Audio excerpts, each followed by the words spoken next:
Hello and welcome back to Wild World for the final episode in our three-part winter series. Today, as it's Valentine's Day, we are celebrating our love of nature, how it has the power to transport us, whether it's a bird wheeling in the wind, diving beneath the waves ourselves, or simply walking and observing. Being immersed in nature can be incredibly healing. Today, we begin by joining Rachel Bigsby, who has fallen in love with the birds that populate the cliffs near her home in Sussex. I have always been mesmerised by the sea, what lies above and beneath, and the lives that depend on it.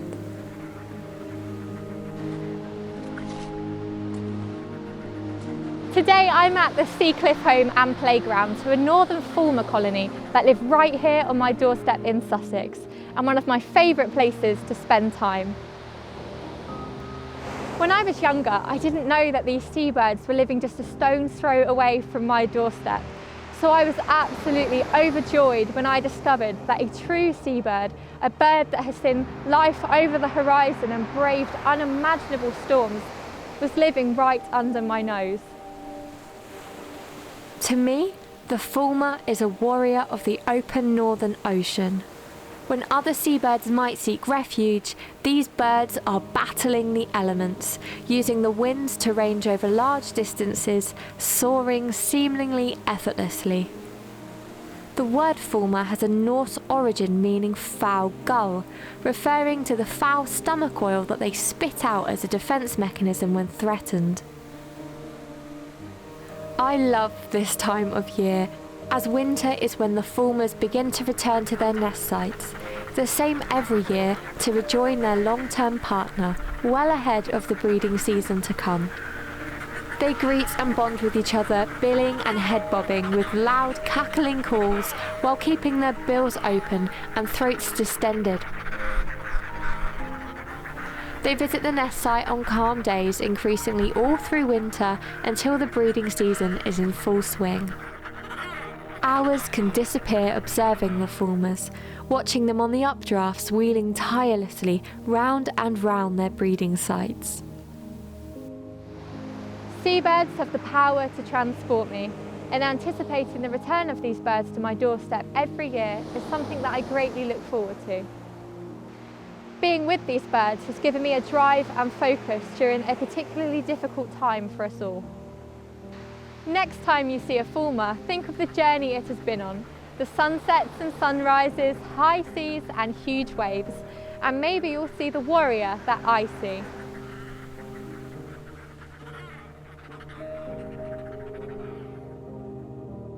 We have all had to find ways to adapt and keep positive over the past year.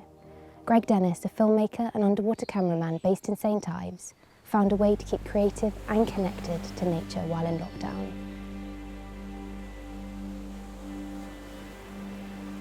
Dawn Days is a kind of movement that started last year when a good friend of mine, Nick Pumphrey, he started taking photos in the sea every morning at dawn, and he did it for the whole of May during the first lockdown.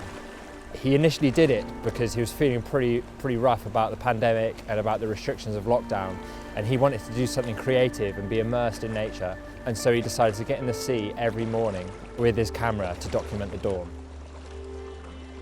I was really excited to get in and document what he was doing, but also to capture that with moving image.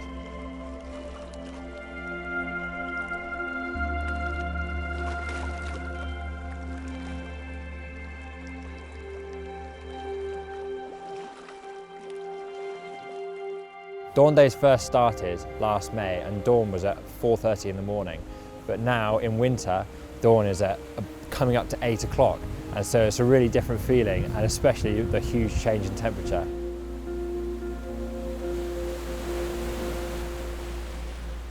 The benefits of getting up first thing in the morning and going for a swim in the sea are endless. I mean, it's amazing to do something positive and proactive first thing in the morning. But the best thing is just immersing yourself in nature. Every day it feels completely different. Having a project on your doorstep, being able to visit it time and time again, and focusing right in on one aspect of it is really special. It started with just Nick swimming for the first 14 days of May last year, and now there's people all across the country and actually all across the world who are getting involved. I think the reason is a lot of people are struggling, there's a lot of anxiety, and this just gives people a chance to take control of their day and start it right.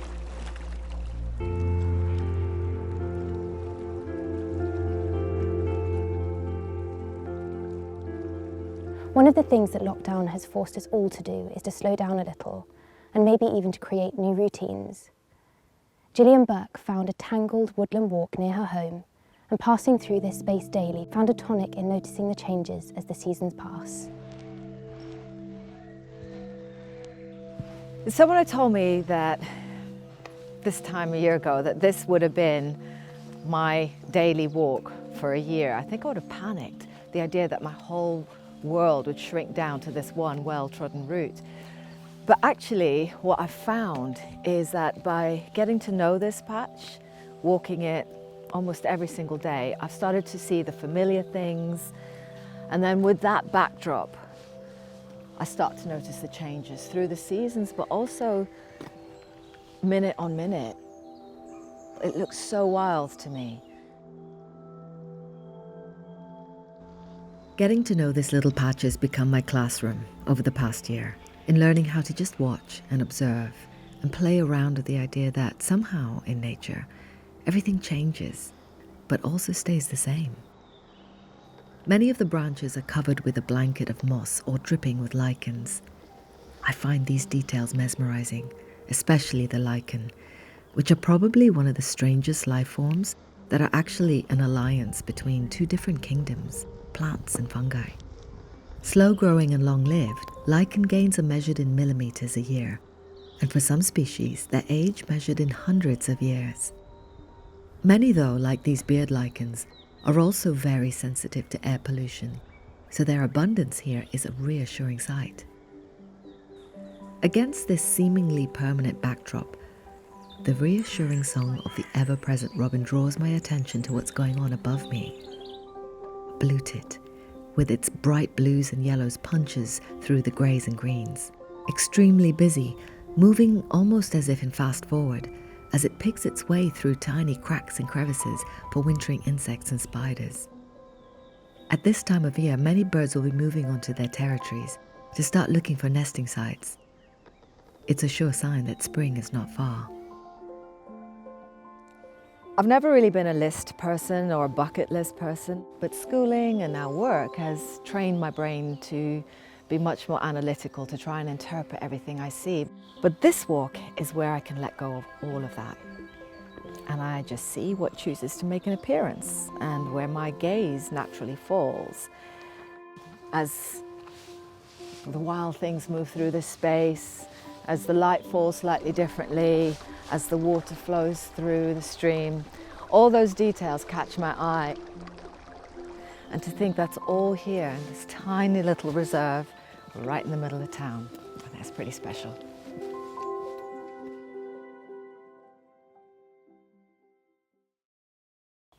And now, time for our final birdsong lesson with the lovely Lucy. Today we're going to meet our final songster. It is a lesser known cousin of the song thrush. It is the mistle thrush, and in comparison it stands up a little taller than the song thrush. It's also a more grey colour compared to the song thrush's warmer brown tones. Now, telling apart a song thrush and a mistle thrush by song can be quite easy, but telling apart a mistle thrush and a blackbird is rather tricky business. That's because both birds have a very similar sounding tone to their voices. They're both quite deep and melancholy and have that whistling quality to them. To tell them apart, you've got to imagine that each bird is saying something to you and you're trying to take notes. So when the blackbird sings, it says a phrase and then gives pause, giving you enough time to write down what he said.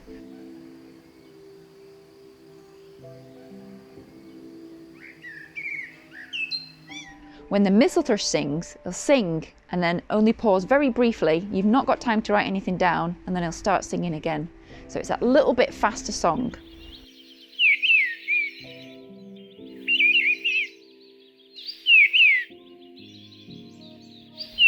You can also listen to the tone to tell them apart. Blackbirds, as well as sounding melancholy, can sound very beautiful, quite complex and musical. Mistle thrushes, on the other hand, sound quite down in the dumps and a little bit whingy.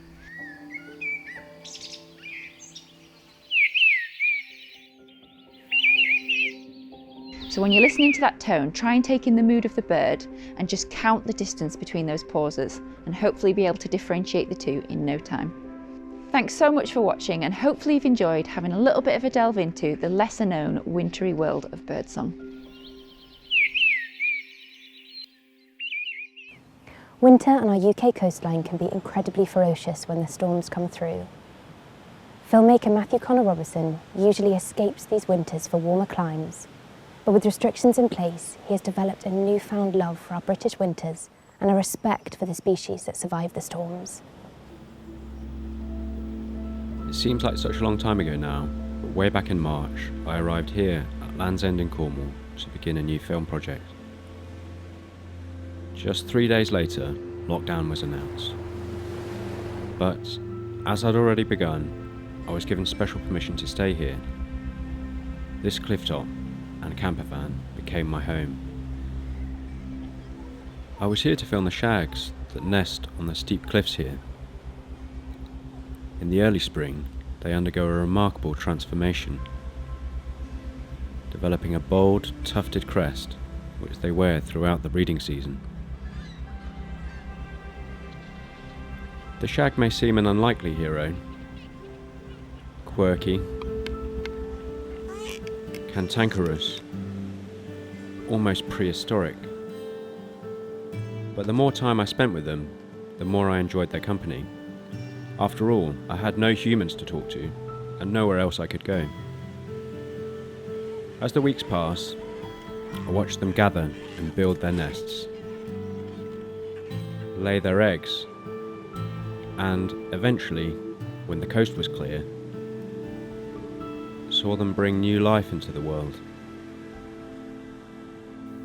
I might have missed some of these moments if I wasn't so stationary. The natural world is always in motion, and being still allows you to see that most clearly. You begin to appreciate things you might otherwise have overlooked. You notice more, even start to read what might happen next.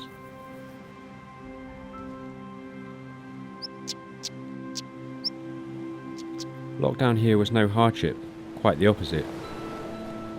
But winter, I remember thinking, would be a different story. It can be brutal here, and to be honest, I was dreading it.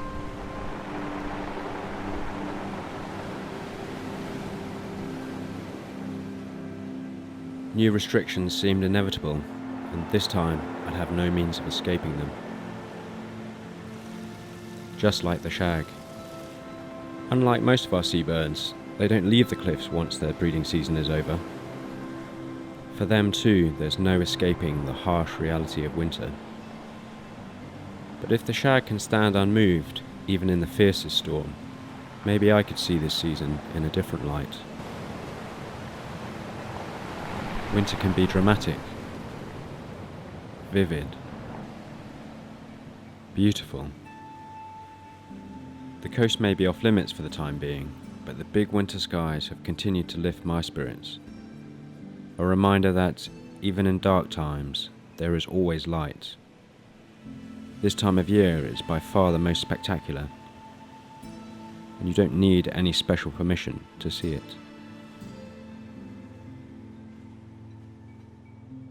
A beautiful reminder that the storm will pass.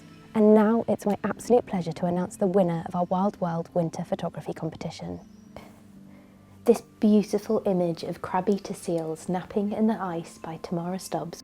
And this is what the judges had to say about the image. Everything about it was just lovely. It created a real kind of mood of its own. The lighting was great. The composition was perfect. It was faultless, really. And it was, I suppose, what made it stand out, it was unusual. It was a photograph that I hadn't really seen before.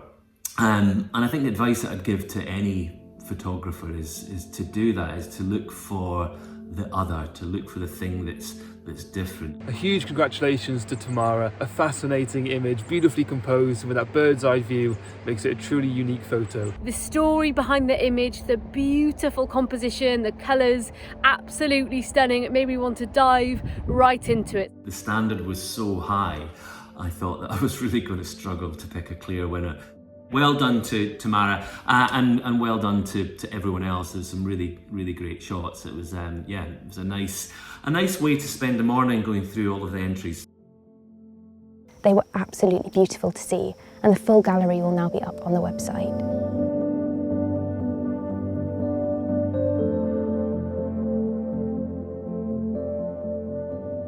Thank you so much for joining us for this series, and don't forget that spring is just around the corner.